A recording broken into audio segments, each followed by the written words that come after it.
À la une du 19h ce soir, l'UPC, l'Union pour le progrès et le changement, dissout ses bureaux dans le Houé. Une dissolution qui fait suite aux résultats peu satisfaisants aux élections municipales dernières selon le parti. Il a désormais une nouvelle correspondante qui aura la lourde tâche de réorganiser de fond en comble le parti de Zéphirin Diabré. Et puis un nouveau spectrophotomètre pour le laboratoire national de santé publique. Le geste de l'agence américaine de coopération internationale. L'appareil et son importance à découvrir dans ce journal. Ravi de vous retrouver. Mariam Sirima Fofana tient désormais les rênes de l'UPC, l'Union pour le progrès et le changement dans le Houé. La nouvelle correspondante du parti de Zéphirin Diabré a reçu les attributs de sa fonction ce week-end à Bobo Dioulasso. Elle a la lourde tâche de réorganiser de fond en comble le parti dans le Houé pour mieux faire face aux prochaines échéances électorales. Allons à la découverte de la nouvelle correspondante avec Martin Zerbo et Mireille Carole Tougma. C'est par l'hymne du parti que l'Union pour le progrès et le changement plante le décor de cette cérémonie. Une cérémonie qui consacre l'installation de la nouvelle correspondante de l'UPC dans le Houé. Vous n'ignorez pas qu'au sorti des élections, la moisson à l'UPC fut très modeste. Et pour résoudre un peu toutes ces faiblesses, il faut refondre les structures ici. Aux commandes désormais, Mariam Sirima Fofana se fixe pour objectif de redynamiser le parti dans le Houé. Mes priorités, c'est de travailler à réorganiser les structures de base de l'UPC afin de les dynamiser parce que nous devrons travailler pour élargir le membership de notre parti afin de nous préparer pour les prochaines échéances. Mariam Sirima Fofana a été nommée le 28 février dernier. Juriste de profession, elle est également la secrétaire nationale chargée de la politique genre au sein du parti et vice-présidente de l'Union nationale des femmes de l'UPC. Un nouvel arrivant dans le paysage associatif burkinabé, United Burkina, c'est le nom de cette nouvelle association qui compte faire de la sauvegarde de l'environnement son cheval de bataille. Cela à travers un projet dénommé Commune Verte. Plus de précisions sur cette association et son combat avec Daouda Ouattara et Ismaël Diroma à Sirima. Ces jeunes étudiants réunis autour de l'association United Burkina proposent leur recette pour une adaptation au changement climatique. Ils lancent ici le projet dénommé Commune Verte. Il s'agit pour eux d'apporter leur contribution dans la protection et la sauvegarde de l'environnement. Courant juillet-août, nous allons recevoir des amis français pour venir nous appuyer encore dans la mise en œuvre de ce projet. Et pendant cette période-là, nous allons encore sensibiliser avec nos partenaires, les populations, sur leur rôle à jouer face au changement climatique et en même temps reboiser. 5 communes rurales du Burkina bénéficieront de ce projet. Et pour son aboutissement, United Burkina peut compter sur l'appui des premiers responsables du ministère en charge des changements climatiques, ainsi que celui des maires des localités concernées. Il s'agit d'un projet vraiment qui entre en droite ligne de nos actions au niveau du ministère de l'Environnement, à savoir sensibiliser les communautés, à prendre en charge eux-mêmes les questions environnementales, à comprendre les enjeux liés au changement climatique. Je pense que c'est une très bonne chose. Nous ne pouvons pas parler de réussite dans l'agriculture au niveau de l'élevage si au quotidien la dégradation de notre environnement se poursuit. Ce faisant, les associations au niveau de nos communes, les personnes ressources, toute personne qui peut agir dans un sens comme dans l'autre pour permettre à ce projet de réussir, nous n'allons pas léginer sur les moyens. United Burkina est une association à but non lucratif créée en septembre 2015. Elle est composée de 25 étudiants, tous porteurs de projets. L'Agence américaine de coopération internationale à la rescousse du Laboratoire national de santé publique, elle vient de lui remettre un spectrophotomètre, un appareil qui devrait lui permettre d'être plus performant dans le contrôle de la qualité des médicaments sur le marché. La remise de l'appareil a eu lieu en présence de Ibrahima Sombier et Vincent Kendrebego. C'est un nouvel équipement pour le LNSP, le Laboratoire national de santé publique.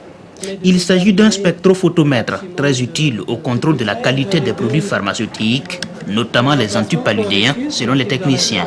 L'appareil aurait pu coûter 15 millions de francs CFA au laboratoire, mais il est un don de l'USAID en partenariat avec la pharmacopée américaine. Notre pays est un pays où on a beaucoup de taux de paludisme. Et lorsqu'on ne prend pas garde et qu'on utilise des médicaments qui sont faux ou falsifiés ou substandards, on court le risque en fait de rendre nos plasmodiums très résistants. Et après, on se retrouve dans une situation où nos patients ne répondent plus au traitement qu'on donne. D'où l'importance de vraiment faire un contrôle qualité pointu pour qu'on puisse identifier la qualité des médicaments que nous mettons à disposition de nos patients à travers donc, le programme national de lutte contre le paludisme. Donc cet instrument que nous recevons aujourd'hui va vraiment nous servir à garantir une qualité, une sûreté des médicaments que nous mettons à disposition. Avec cet équipement, c'est un laboratoire qui se dit encore plus capable de remplir sa mission, celle de participer à la santé des consommateurs des produits mis sur le marché. Cap à présent sur Dori où les fidèles chrétiens ont effectué leur pèlerinage diocésain dimanche dernier. Placé sous le thème « L'espérance ne trompe pas », la célébration eucharistique a servi de prétexte pour prier pour la paix et la cohésion sociale au Faso. Ama Faisal Sissé et Bernard Diasso. Les fidèles chrétiens du diocèse de Dori sont en ligne de combat pour la rencontre de Dieu. À ce troisième dimanche de Carême, ils rendent grâce au Seigneur pour tous ses bienfaits. Et à travers cette démarche de pèlerinage, intercéder également pour la Sainte Église afin que tous les événements se déroulent de façon pacifique et que chacun puisse adorer Dieu en esprit et en vérité. Notre pèlerinage est cette marche de foi à la rencontre du Seigneur à qui nous exprimons toutes nos soifs afin que lui qui est la source d'eau vive il puisse étancher ces soifs-là, soif de bonheur, soif d'entente, soif de paix, soif d'épanouissement.